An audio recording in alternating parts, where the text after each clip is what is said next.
ओम शांति।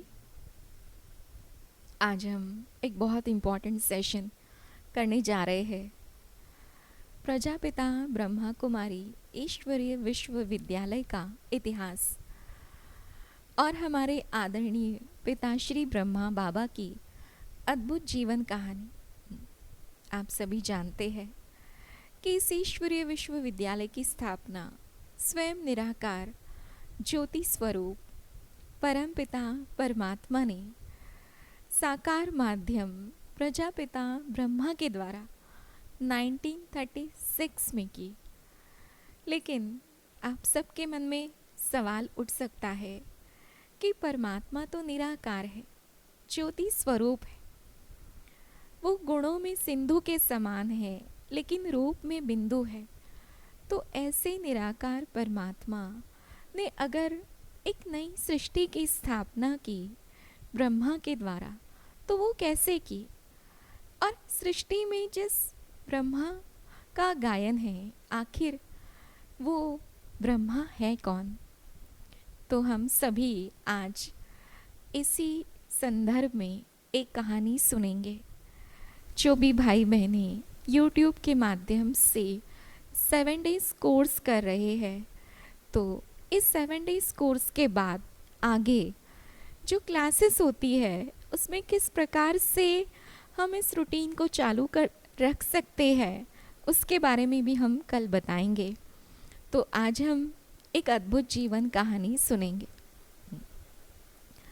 श्रीमद् भगवत गीता में भी लिखा हुआ है, परमात्मा के लिए भगवान उवाच कि मैं जो हूँ जैसा हूँ मुझे जानने वाले विरले हैं, और मुझे अपना कार्य करने के लिए, अपना परिचय देने के लिए पर काया प्रवेश करना होता है।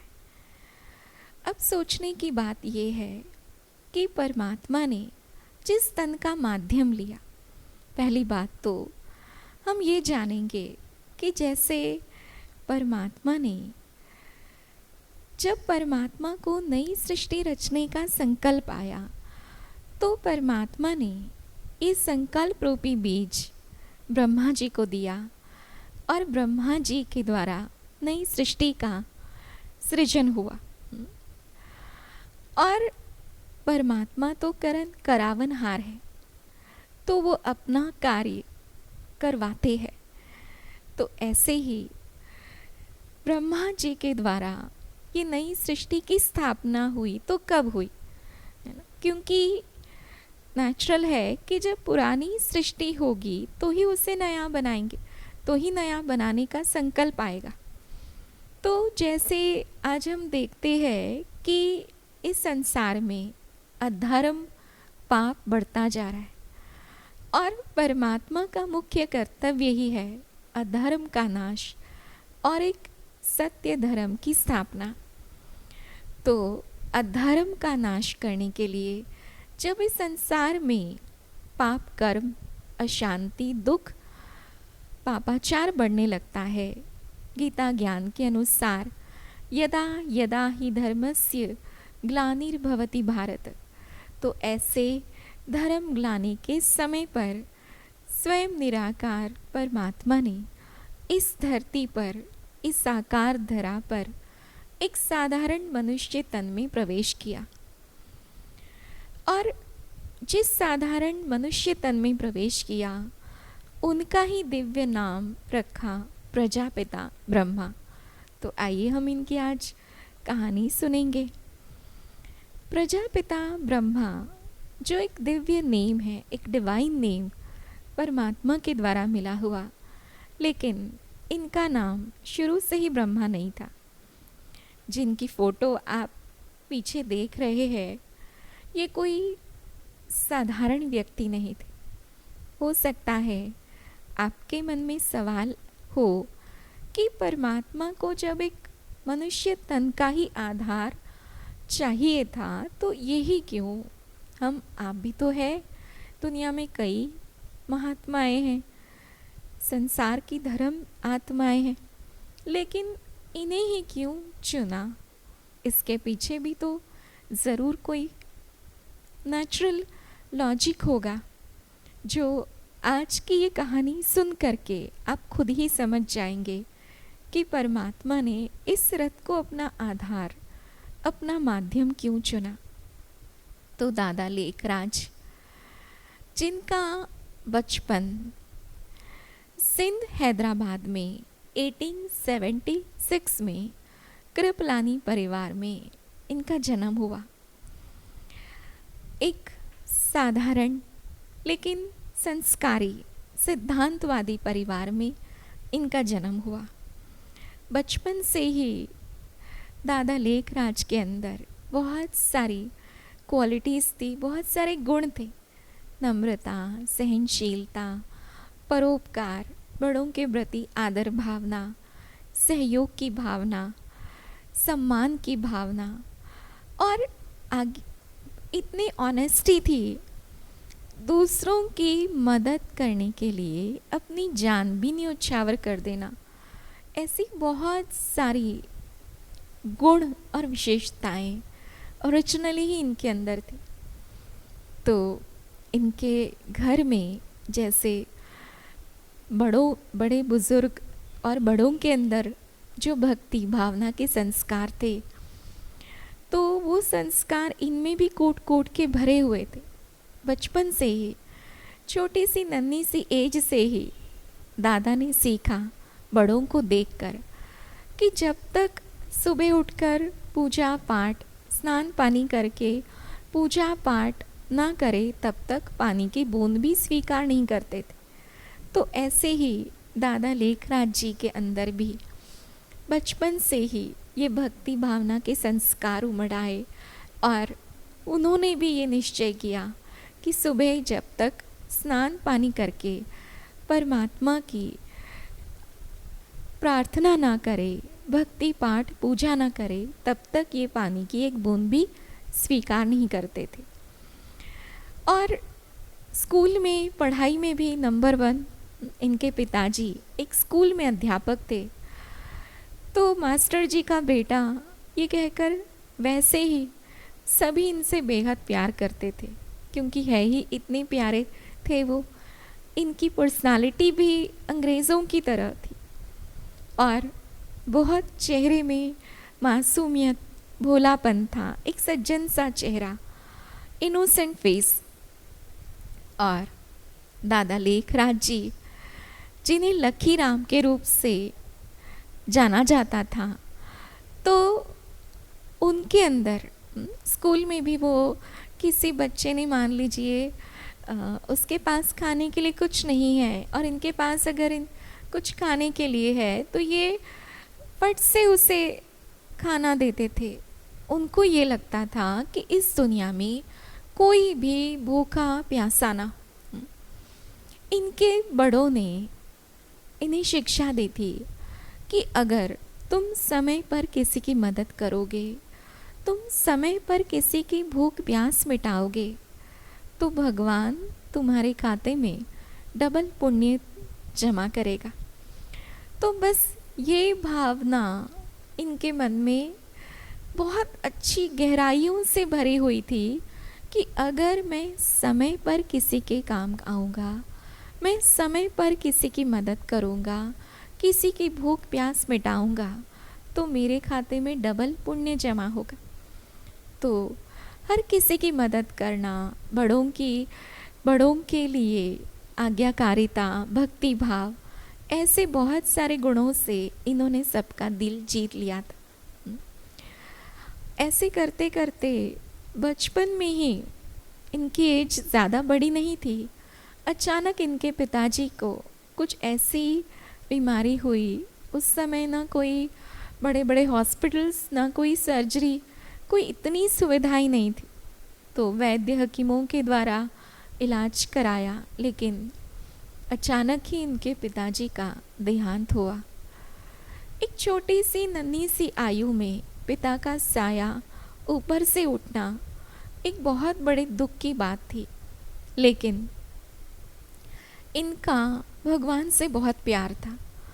बचपन से ही इनके घर में ये खुद भी और सारा परिवार विष्णु जी के उपासक थे। विष्णु की मूर्ति की पूजा अर्चना करते थे, विष्णु के आगे ही पाठ करते थे। तो पिता का साया तो उठ गया। अब इनके मन में ये हमेशा भगवान के आगे बैठते थे और अपनी दिल की बातें करते थे। उन्होंने भगवान से कहा कि हे प्रभु, अब आप ही मेरे सच्चे सच्चे माता पिता हो। अपने मन की हर बात परमात्मा से शेयर करना। बचपन से ही इनके मन में एक संकल्प था, एक इच्छा थी कि मुझे भगवान से सचमुच मिलना है। विष्णु जी की मूर्ति के सामने बैठकर ये कहते थे कि भगवान जी, क्या आप सचमुच में मुझे नहीं मिल सकते हो, कि मैं सचमुच में आपको देख सकूं, आपसे बातें कर सकूं। तो भगवान से मिलने की इच्छा बचपन से ही इनके अंदर थी। तो पिताजी के बाद पढ़ाई के साथ साथ उनके मन में आया कि मुझे कुछ काम धंधा भी करना चाहिए परिवार का हाथ बटाने के लिए। तो इनके चाचा अनाज के व्यापारी थे। उन्होंने सोचा मेरा अपना ही भतीजा है, कहीं और काम करने से पहले मेरे साथ ही मिलके काम करे।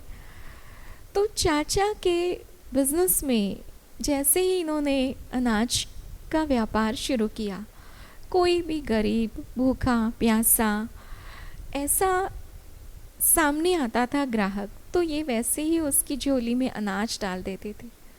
कोई ऐसी लेडीज़ जिनके पास देने के लिए पूरे पैसे नहीं होते थे, ये वैसे ही उनकी झोली में अनाज डाल देते थे। तो चाचा जी ने देखा कि ये तो मेरा धंधा ही चौपट कर देगा, ये तो कुछ ज़्यादा ही दानी महात्मा है।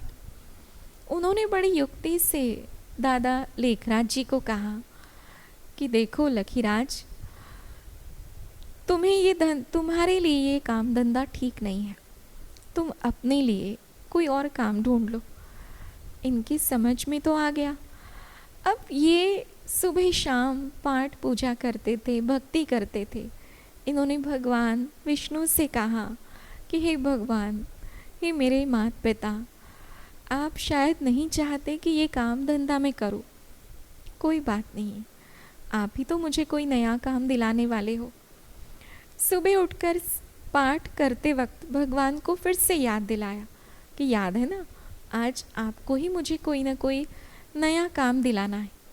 और ऐसे करते करते ये निकल पड़े मार्केट के रास्ते से।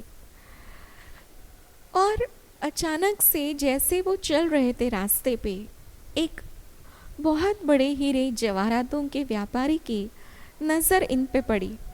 उन्होंने देखा कि ये बच्चा बड़ा सज्जन सा, बड़ा मासूम सा लग रहा है।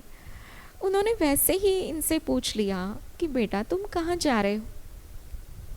इनके मुख से निकला कि मालिक की मर्जी होगी तो मुझे कोई ना कोई काम मिल जाएगा, मैं तो बस काम की तलाश में जा रहा हूँ। तो बस उस व्यापारी को एक विश्वासु ईमानदार नौकर की ज़रूरत थी। तो उस व्यापारी ने ऐसे ही पूछ लिया, क्या तुम मेरे पास काम करना चाहोगे? तो इनके मुख से निकला जी। इनके अंदर मन में आया कि शायद भगवान ने ही इन्हें भेजा है मुझे काम देने के लिए। बस जैसे ही इनके कदम उस व्यापारी के दुकान में पड़े, इनकी आज्ञाकारिता, इनकी अंदर की ईमानदारी, सच्चाई, सफाई, किसी भी काम को बड़े सुनियोजित ढंग से करना, सजावट करना और बहुत सुंदर रीति से हर चीज़ को सजाना संवारना, तो इनकी सारी क्वालिटीज़ को देखकर वो व्यापारी तो इतना प्रभावित हुआ। और बस कुछ दिनों में ही उस व्यापारी ने कहा कि तुम मेरे नौकर नहीं, तुम मेरे बेटे हो। और उन्होंने अपने काम धंधे के साथ भी कभी भक्ति भावना को नहीं छोड़ा।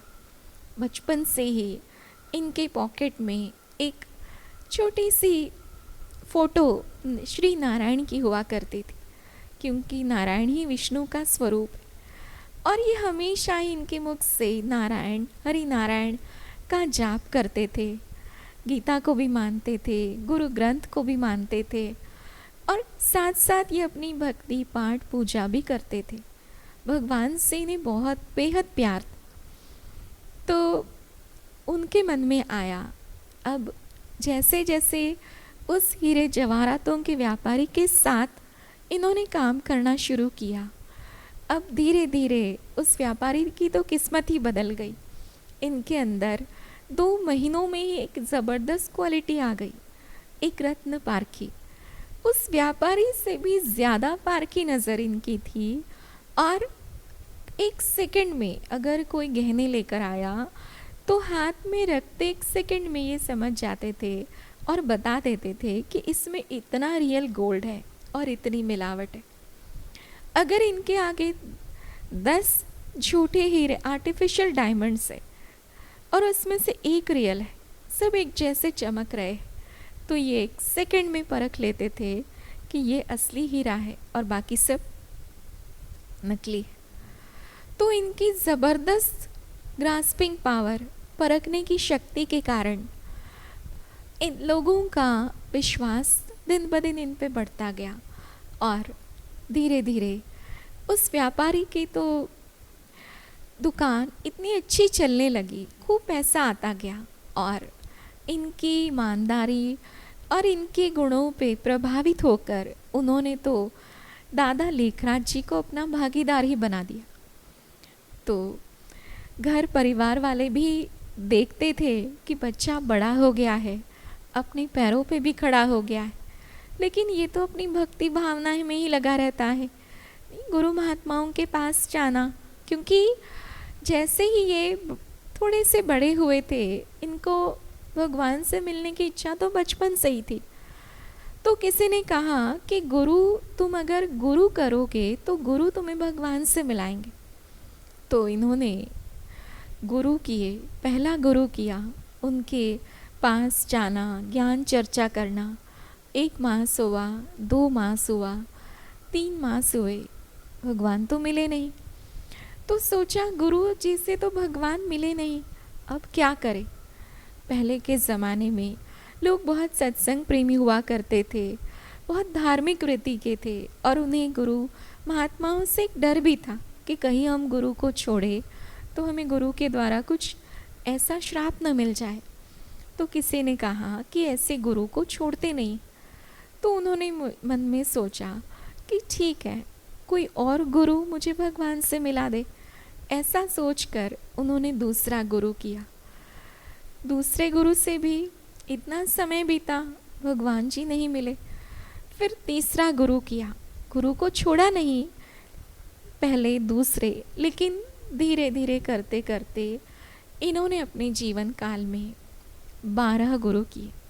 आप सोच भी नहीं सकते, हम सभी सोच भी नहीं सकते कि भगवान से मिलने की उस इच्छा ने इनके जीवन में कुछ ऐसा परिवर्तन लाया कि उन 12 ही गुरुओं के पास आना जाना, उनकी सेवा करना, उनके साथ ज्ञान चर्चा करना इन्हें बेहद पसंद था।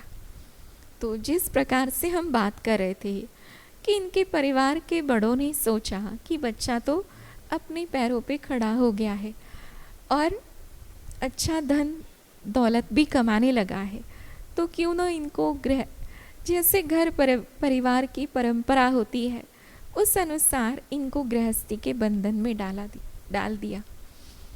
तो इनका परिवार बड़ा हुआ। तो उस व्यापारी ने, जैसे कोई पिता अपने बच्चे को कहता है कि अपने बच्चे के लिए कोई नया काम शुरू कर देता है, ऐसे ही उस व्यापारी ने इनको अपना भागीदार तो बनाया ही हुआ था, और साथ में ये भी कहा कि बेटा अगर तुम चाहो तो और इस काम धंधे को बढ़ा सकते हो, इस व्यापार को तुम और कई कई शहरों में जा कर के इस व्यापार को बढ़ा सकते हो। तो इन्होंने अपनी भागीदारी तो नहीं छोड़ी, क्योंकि वो उन व्यापारी को बहुत दिल से मानते थे, और साथ में अपना नया बिजनेस भी शुरू किया, और कलकत्ता, मुंबई आदि शहरों में जाकर इन्हें तीर्थ यात्राओं में जाना, अमरनाथ की यात्रा करना, हरिद्वार जाना, वाराणसी जाना, और कई ऐसी एकांत की जगह में जाकर के तपस्या करना, भगवान से बातें करना बेहद पसंद था। तो ये कई बार यात्राओं पे निकल जाते थे। ऐसे करते करते जब ये हीरे जवाहरातों के जैसे जैसे इन्होंने अपना व्यापार बढ़ाया, तो कुछ ही दिनों में ये उस ज़माने के एक बहुत प्रसिद्ध हीरे जवाहरातों के व्यापारी बने। बड़े बड़े राजा महाराजाओं के साथ इनके ताल्लुकात थे, और वो बड़े बड़े राजाए, इवन कि उस ज़माने में आप सभी जानते हैं कि अंग्रेज़ों का राज्य था, और छोटे छोटे स्टेट में मुसलमान राजाए भी थे, नेपाल के भी राजाए थे। तो ऐसे राजा महाराजाए अपनी रानियों के लिए नए नए डिज़ाइन के गहने बनवाते थे, और दादा बड़े ही प्यार से उनकी रानियों के लिए गहने बना के ले जाते। तो खुलेआम दादा की पर्सनालिटी ही ऐसी थी कि उन्हें कोई भी रोक नहीं पाता था, और वो रानियों को नए नए डिज़ाइन के गहने दिखाते। हंसी में राजे महाराजे दादा से कहते थे कि लखीराज बाबू, भगवान से गलती हो गई कि भगवान ने हमें राजा बनाया और आपको साहूकार। साहूकार तो हमें होना चाहिए था, बल्कि राजा तो आपको होना चाहिए था, क्योंकि राजा के अंदर जो खूबियाँ हैं वो सब आप में भरी हुई है। बचपन से लेकर इन्होंने, जब इनके पास धन था नहीं था, फिर भी समय पर किसी की भूख प्यास मिटाना, किसी के दुख दर्द को मिटाना, ये बचपन से ही इनको ये भंडारा करना, खिलाना पिलाना, ये सब बहुत ज़्यादा इनके अंदर की वो खूबी थी। तो इसीलिए उस खूबी को हर कोई पहचान लेता था।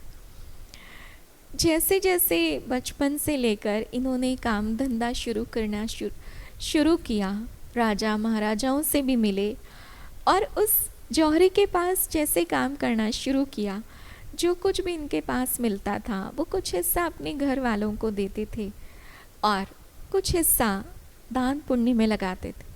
जैसे ही उन्हें दिखता था कोई गरीब भूखा प्यासा रास्ते में भीख मांग रहा है या बैठा हुआ है, ये तुरंत परख लेते थे और कहीं से भी खाना लेकर उन्हें खिलाते थे।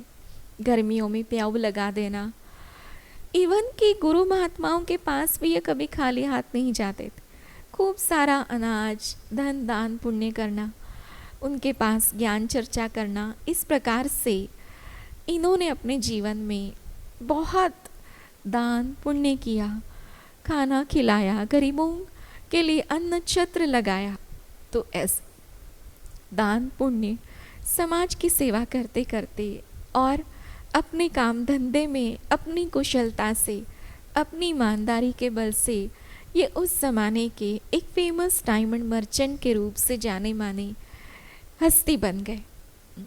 और संसार में बहुत कम ऐसी पर्सनालिटीज़ होती है जिन्हें छोटे बड़े आस पड़ोस बिजनेस कुलीग आसपास के सभी दिल से माने, दिल से कहे कि वाकई में ये बहुत अच्छे हैं, ये देवता है। मान लीजिए कि कोई इंसान बहुत अच्छा है, बहुत अच्छा है, सबकी टाइमली हेल्प करने वाला है, बहुत प्योर हार्टेड है और स्वभाव से भी बहुत शांत और सहनशील है, जितनी बहुत सारी गुण विशेषताएं। लेकिन फिर भी हम देखते हैं कि समाज में 4 लोग किसी कोने में ऐसे होते हैं जो उनकी अच्छाई में जेलस होकर कहीं ना कहीं उनको डिफेम करने की कोशिश करते। लेकिन दादा लेखराज एक ऐसी अनोखी हस्ती थे जिन्हें छोटे बड़े आस पड़ोस सभी बेहद प्यार करते थे। तो ऐसे करते करते कहानी तो ऐसी है कि जिसको जितना सुनाया जाए उतना कम है। बहुत सारे वृत्तांत तो उनके जीवन के हैं, लेकिन ऐसे करते करते 60 वर्ष की आयु में दादा लेखराज पहुंचे थे।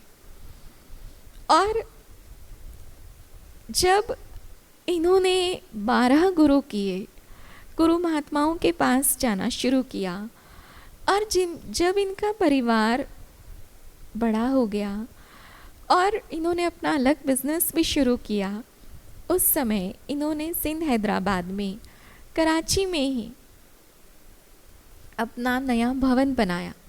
वैसे तो इन्होंने अपने जीवन में बहुत सारी धर्मशालाएं भी बनाई थी, कोई भी जो यात्री है उनको ठहरने की व्यवस्था हो, ऐसे बहुत सारे कार्य किए थे। तो अपने घर में ही एक बहुत बड़ा भवन, एक हॉल बनाया और उसका नाम ही सत्संग भवन रखा।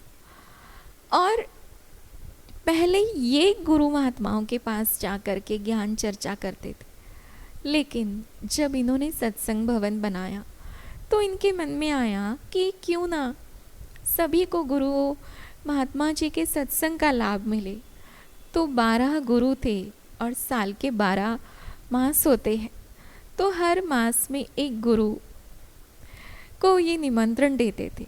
कोई विशेष ओकेजन या तिथि आदि ढूंढकर उस दिन ये सत्संग रखते थे।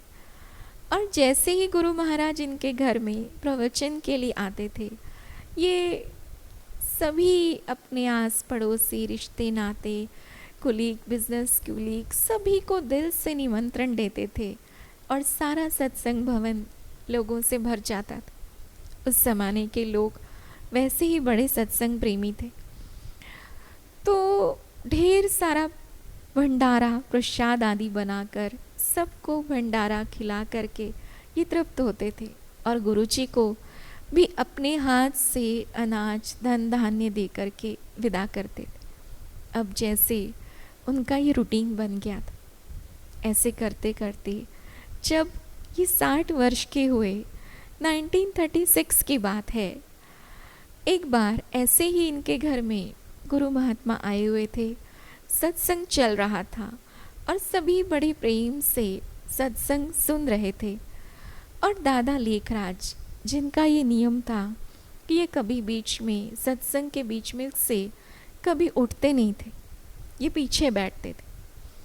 पर पता नहीं क्या हुआ कि उस दिन अचानक से उन्हें ऐसा आभास हुआ जैसे कोई उन्हें पुकार रहा है, जैसे कोई शक्ति आवाहन कर रही है। और वो अचानक से उठे और पीछे के दरवाजे से बाहर अपने घर के आंगन में, बगीचे में एक छोटी सी कुटिया बनी हुई थी। धीरे से वहाँ गए और कुटिया का दरवाज़ा खोला और ऐसी शांत मुद्रा में उस कुटिया में बैठे। कुटिया की खिड़की खुली हुई थी। अचानक से एक अद्भुत सा प्रकाश एकदम से उस खिड़की से अंदर उनके तन में जैसे वो शक्ति की प्रवेशता हुई। हल्का सा उनका शरीर जैसे कोई झटका सा लगता है, इस प्रकार से लगा। और आंखें भी लाल लाल। जैसे ही उनकी आंखें खुली, उस पूरे कमरे में रोशनी ही रोशनी, रोशनी ही रोशनी। एक अद्भुत प्रकाश से, एक सफ़ेद ही सफ़ेद प्रकाश से वो कमरा भरा हुआ था। और कुछ ही क्षणों में धीरे धीरे धीरे वो सारा प्रकाश जैसे लुप्त हो गया और एक अद्भुत दिव्य प्रकाश के उन्हें दर्शन हुए। अब इधर सत्संग पूरा हुआ, सारे प्रसाद भी बट गया और सब ढूंढने लगे कि दादा कहाँ है, क्योंकि गुरुजी अपने हाथ से दादा खुद अपने हाथ से ही धन आदि देकर गुरुजी को विदा करते थे। तो घर के सदस्य ढूंढते ढूंढते उस कमरे, उस कुटिया के पास आए तो वो दादा एकदम एकांत में ध्यान मगन थे। दादा को हिलाया कि दादा आप कहाँ खो गए, गुरुजी आपका इंतज़ार कर रहे। तो उन्हें लगा कि शायद इस गुरुजी का ही, मेरे इस गुरु का ही कमाल है जो मुझे एक अद्भुत दिव्य शक्ति के दर्शन हुए। लेकिन जैसे ही उन्होंने गुरुजी से बातचीत की तो उनके हाव भाव से उन्हें ऐसा लगा शायद ये इस गुरु का कमाल नहीं, किसी और गुरु का है। ऐसे करते करते उन्होंने और गुरुओं से भी चर्चा की तो उन्हें समझ में आया कि आखिर ये कौन सी शक्ति है, ये कैसा प्रकाश है। ठीक 1 मास के बाद उनके घर में दूसरे गुरु महात्मा आए थे और ऐसे ही प्रवचन चल रहा था और ऐसे ही सुनते सुनते अचानक से फिर से उन्हें कोई अद्भुत सी प्रेरणा हुई और वो अचानक से पीछे उठ के खड़े हुए। इनकी घर की कुछ सदस्या भी इनके साथ साथ पीछे गई कि आखिर दादा कहाँ जा रहे। और दादा पीछे के दरवाजे से निकल उस आंगन से उस कुटिया में बैठे जिसकी खिड़की खुली हुई थी। और उनकी बहू और उनके घर के कुछ सदस्य भी दरवाजे के बाहर खड़े थे कि आखिर दादा यहाँ क्यों आए। तो उन्होंने देखा कि दादा एकदम शांत मुद्रा में बैठे हुए। और जैसे ही दादा ने क्या देखा, उस खिड़की में से एक अनंत ज्योति, एक ज्योति अपने साथ अनंत रोशनी लेकर, जैसे एक प्रकाश का एक फ्लो लेकर के उनमें समा गई। और उनका चेहरा लाल। और फिर से उन्होंने देखा कि जैसे ही उस कमरे में एकदम से प्रकाश ही प्रकाश, अद्भुत सा प्रकाश, सारा कमरा जैसे एक अनंत अद्भुत रोशनी से भर गया, सफ़ेद सफ़ेद रोशनी। और उसके बाद उन्हीं के वाणी से, जैसे कोई आकाशवाणी होती है, ऐसे ही कुछ शब्दों में उस निराकार शक्ति ने अपना परिचय दिया कि निजानंद स्वरूपम शिवोहम शिवोहम, प्रकाश स्वरूपम शिवोहम शिवोहम, ज्ञान स्वरूपम शिवोहम शिवोहम, पवित्र स्वरूपम शिवोहम शिवोहम, आनंद स्वरूपम शिवोहम शिवोहम। ऐसे 5 शब्दों में उस शक्ति ने जैसे अपना परिचय दिया। और उसके बाद जैसे सारे कमरे में उस सारा प्रकाश जैसे लुप्त हो गया और वो एकदम शांत, गहरी शांति में खोए हुए थे। तो उनके घर की जो सदस्य थी, उन्हें वो अद्भुत प्रकाश तो नज़र नहीं आया, लेकिन जो आकाशवाणी की तरह एक विस्परिंग वॉइस में जो आवाज़ थी, जो वे कभी भुलाई नहीं जा सकती थी, उस आवाज़ को उन्होंने सुना।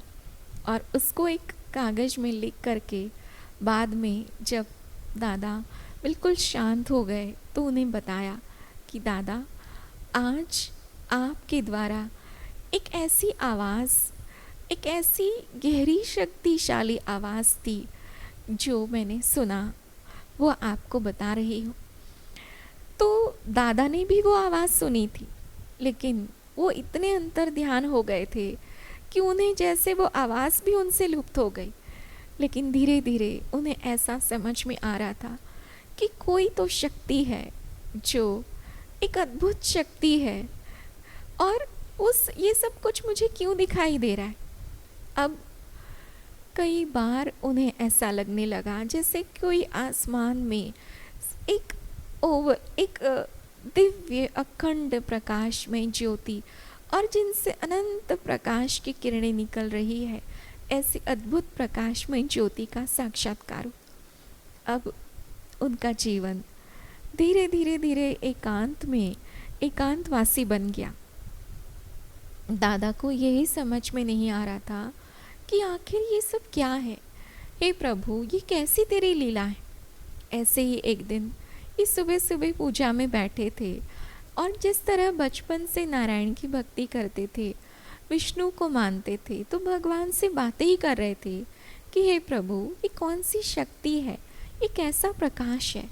ऐसे बात करते करते ही उन्होंने क्या देखा कि वो सामने जो नारायण की मूर्ति है वो गायब, और ठीक उसी के पीछे साक्षात विष्णु चतुर्भुज, साक्षात एक बहुत सुंदर प्रकाश में तेजस्वी प्रकाश में एक विष्णु का स्वरूप, और जैसे वो अपना स्वरूप दिखा रहे हैं, और उनके मुख से निकला तत्वम, तो जिसे आप बचपन से मानते हो, और वो साक्षात चैतन्य, वो स्वरूप आप अपनी आँखों से देखो तो आप सोचिए कि वो कितना सुखद क्षण होगा।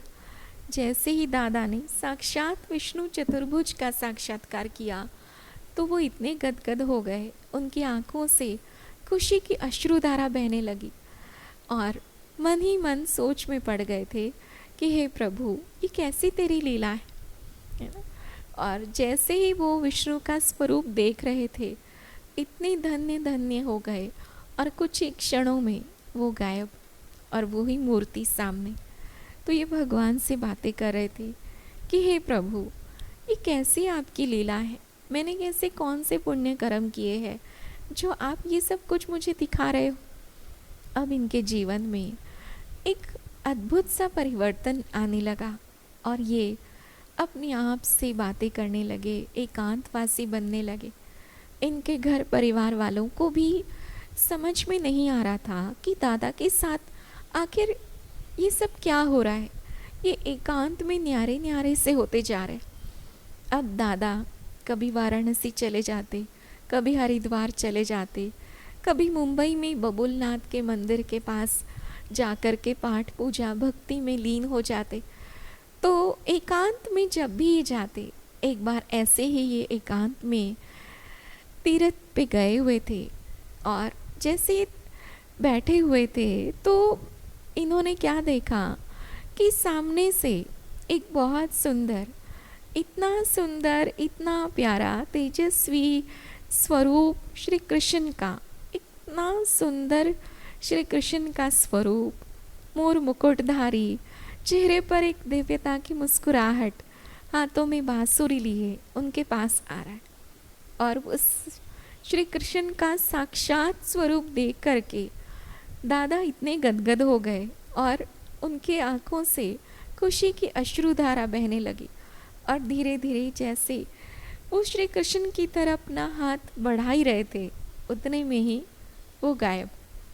अब फिर से जैसे विष्णु का साक्षात्कार करके वो गदगद हुए, तो काफ़ी दिनों तक उसी खुशी में वो जैसे कि पता नहीं मुझे क्या मिल गया है, हे प्रभु ये कैसी तेरी लीला है, ये सब आप मुझे क्या दिखा रहे हो, ये मेरे कौन से पुण्य कर्मों का फल है।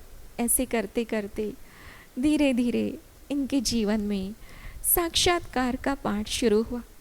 एक बार इन्होंने देखा, इनके चाचा की मृत्यु हुई, ये जब मुंबई में थे, अचानक से तार आई और जैसे ये पहुँचे तो चाचा जी की तो संस्कार हो चुका था, लेकिन दूसरे दिन उन्हें जैसे साक्षात्कार हुआ, उन्होंने चाचा जी के शरीर से देखा कि एक चैतन्य शक्ति, एक सूक्ष्म ज्योति जैसे मस्तक से निकलती हुई पैरों तक गई और फिर से पारे की तरह वहाँ से निकलते वापस मस्तक में से बाहर निकली।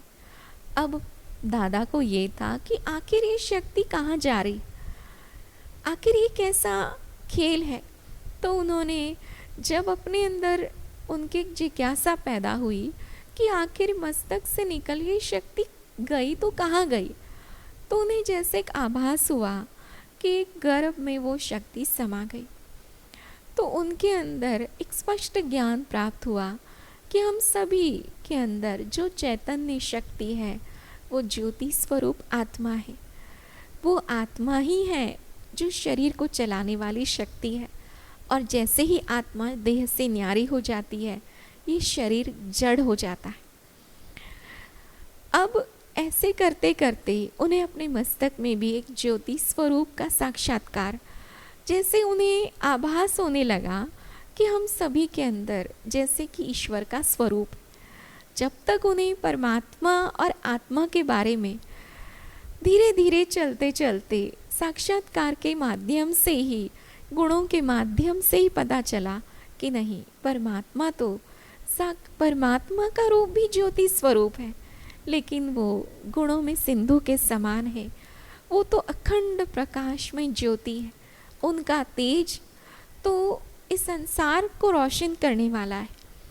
तो धीरे धीरे अब क्या हुआ, कुछ समय बीता था, अचानक से बाबा कहीं एकांत की जगह बैठे हुए थे, कहीं एकांत में गए हुए थे, और जैसे ही अपने कमरे में बैठे हुए थे, अचानक से इन्होंने क्या देखा, बाबा ने देखा कि उन्होंने एक बहुत महाभयंकर साक्षात्कार किया, सृष्टि के महाविनाश का। उन्होंने देखा कि बहुत बड़ा समुंदर, और इतना विशाल समुंदर जिसमें लहरें इतनी तेजी से दौड़ते हुए आ रही है, और जैसे जैसे बीच में ही गोलाकार घूमती घूमती एकदम जैसे 300-400 फीट लहरें इतनी ऊंचाइयों पर उठ करके, इतनी तेजी से ऊपर की ओर उठ करके, जैसे कि वो लहरें 300-400 फीट लहरें ऊंची उठ करके सब कुछ जैसे ख़त्म करती जा रही। जो हमने सुनामी का नाम सुना था, वो बाबा ने आज से 84 ईयर बैक बाबा ने वो साक्षात्कार किया था, जिसमें उन्होंने देखा कि चारों तरफ तबाही हो रही है, सृष्टि जैसे जलमयी हो गई है, और चारों तरफ पानी पानी, सब कुछ जैसे तैरता जा रहा है। लोग चीख रहे, चिल्ला रहे हैं, भाग रहे हैं, कोई किसी को बचाने वाला नहीं।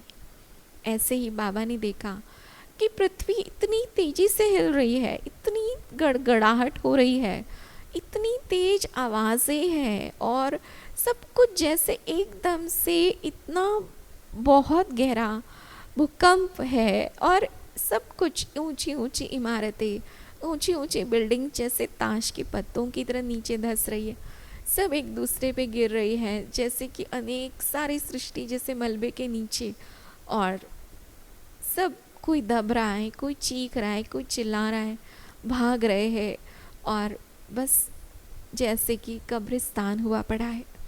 इतना महा भयंकर वो सीन था। फिर उन्होंने देखा आकाश में बिजली की गड़गड़ाहट, इतनी तेज आवाज़ में बिजली चमक रही है, गड़गड़ाहट हो रही है, और प्लेन से एटॉमिक बॉम्ब्स, हाइड्रोजन बॉम्ब्स एक कंट्री दूसरे कंट्री पे गिराते हुए चारों तरफ जैसे आग ही आग, इतनी तेज़ी से आग फैलती जा रही है, और उस आग में सारी दुनिया जैसे जल के खाक हो रही है, इमारतें जल जल कर एक दूसरे पे गिर रही है, और जलती हुई उस आग में लाशें ही लाशें पड़ी हुई है, कोई किसी को बचाने वाला नहीं है। चीखने की, चिल्लाने की आवाज़ें सुनाई दे रही हैं, और जैसे कि खून की नदियाँ बह रही। साइक्लोन, इतना तेज़ी से साइक्लोन आ रहा है, और वो साइक्लोन जैसे सब कुछ तबाह करते हुए इतनी तेज आवाज़ से आता, सब कुछ जैसे नष्ट कर रहा है। पृथ्वी, जल, वायु, अग्नि, आकाश, पांचों ही तत्वों का एक विकराल स्वरूप बाबा ने देखा। अब इस महाविनाश के साक्षात्कार के बाद दादा लेखराज जी के जीवन में एक ऐसा वैराग्य आया कि धन संपत्ति आदि ये सब कुछ मैं क्यों कमा रहा हूँ, आखिर किस लिए। तो उन्होंने अपने भागीदार से भी कहा कि बस अब मेरा इस छोटे धंधे में मन नहीं लग रहा है, क्योंकि उन्हें ऐसा लग रहा था कि इस सृष्टि का विनाश होने वाला है, तो अब ये सब कुछ किस लिए। और इतनी वैराग्य की वृत्ति आई, और उन्हें ये आभास हो रहा था कि ज़रूर वो निराकार ज्योतिर्मय शक्ति परमात्मा उनके द्वारा कोई विशेष कार्य कराने वाला है। ऐसे करते करते जैसे जैसे बाबा जो है, दादा लेखराज जी जिन्हें हम बाबा भी कहते हैं, तो बाबा के जीवन में एक अद्भुत सा परिवर्तन आता जा रहा था। अब उनके मन में आया कि सृष्टि का विनाश होगा, सब कुछ समाप्त हो जाएगा, उसके बाद क्या।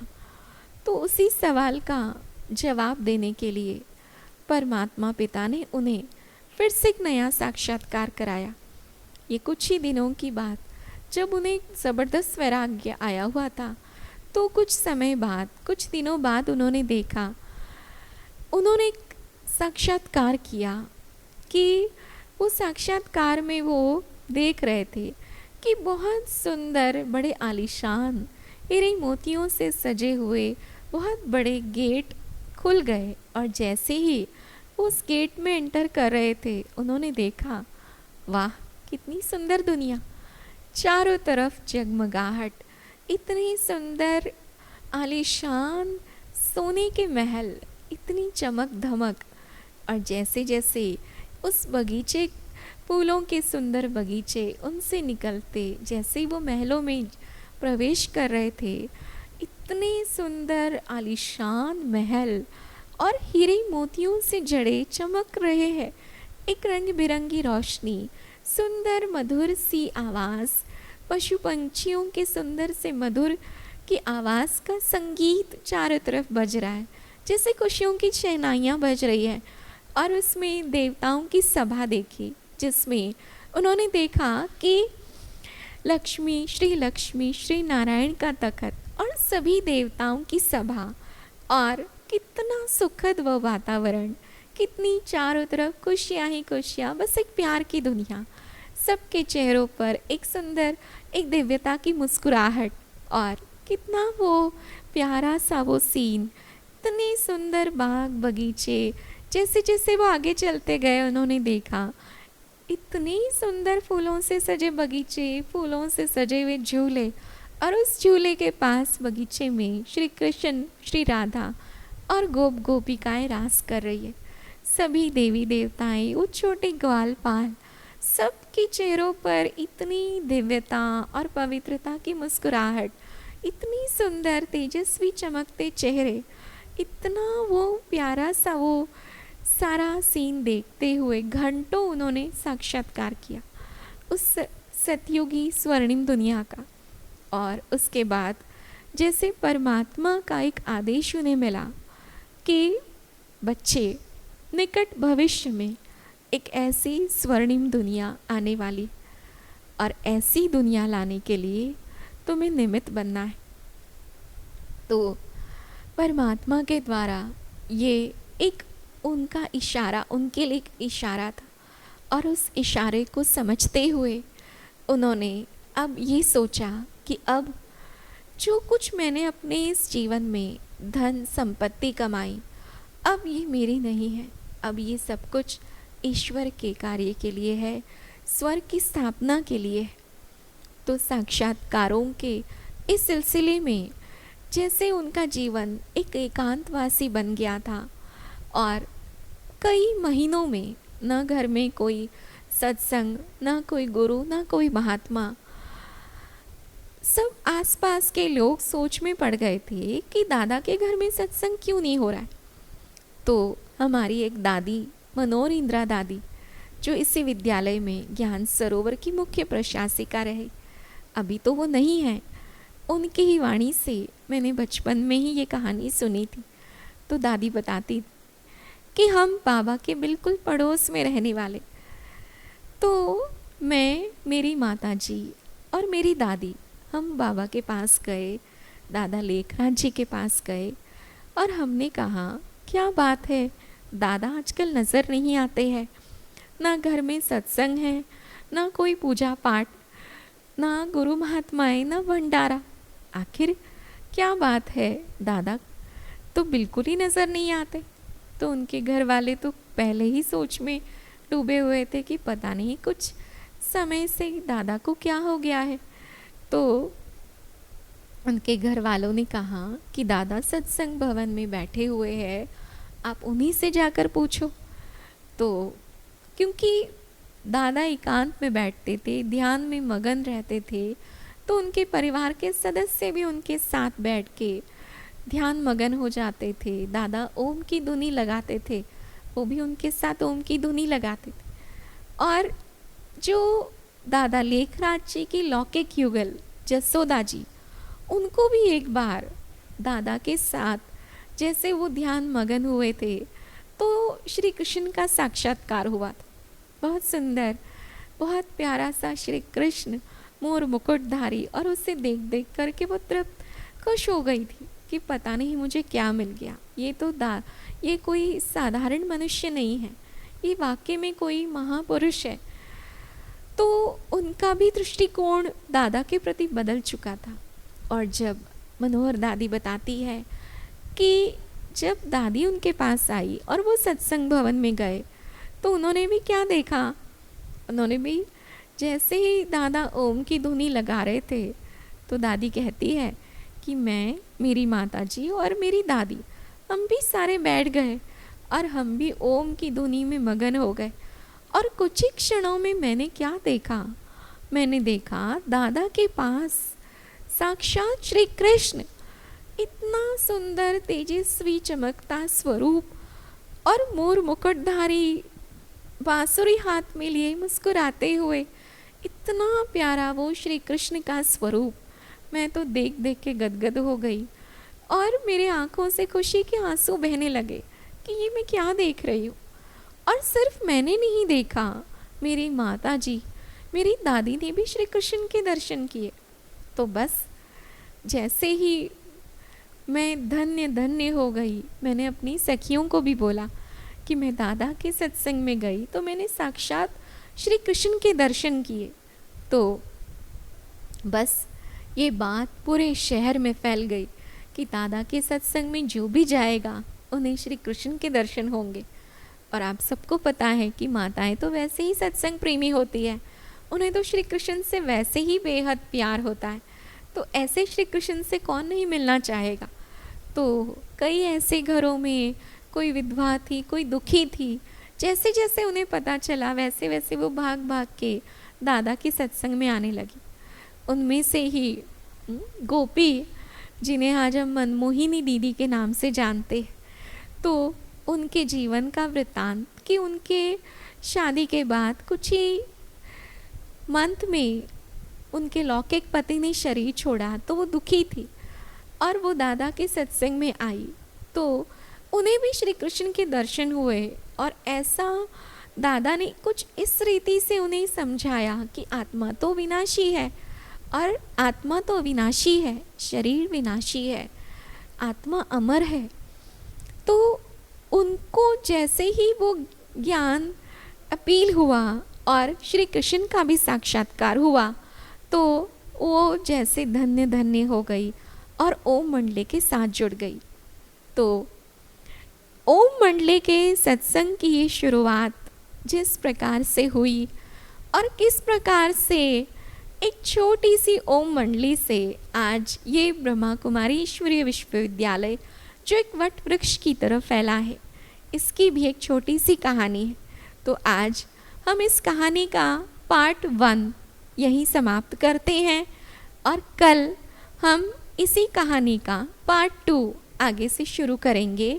तो आज के लिए हमने ये समझा कि परमात्मा पिता जो निराकार दिव्य शक्ति है, कैसे उस निराकार शक्ति ने इस साकार माध्यम के द्वारा इस ईश्वरीय कार्य की शुरुआत की, ओम मंडले के सत्संग की स्थापना की और कैसे आज ये प्रजापिता ब्रह्मा कुमारी ईश्वरीय विश्वविद्यालय कैसे आज कितने विशाल रूप से ये कार्य कैसे वृद्धि को पाया और कैसे आज लाखों परिवार इस विद्यालय से जुड़े हुए हैं। तो इस कहानी का नेक्स्ट पार्ट कल हम सुनेंगे। ओम शांति।